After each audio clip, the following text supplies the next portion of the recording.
神農爺爺，我返嚟啦！我想學多啲有關中醫藥嘅新知識啊！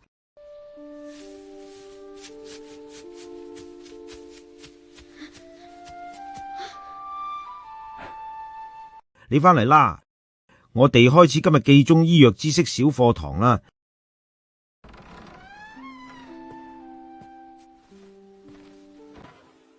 神農爺爺，我今日成日鼻塞、乾咳，仲成日覺得好悶。小龍，呢個唔係普通感冒，係你肺氣唔暢順啊！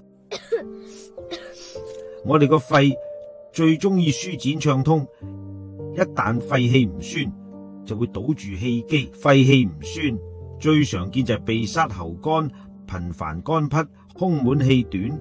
原來我唔舒服，全部係肺氣堵塞搞鬼。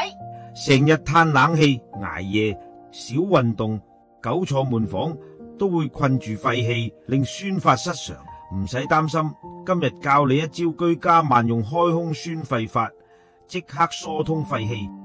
吸氣陀手，打開胸肺，宣散濁氣，呼氣放手，放鬆肩背，順利縮降。原來呼吸都有學問。哇！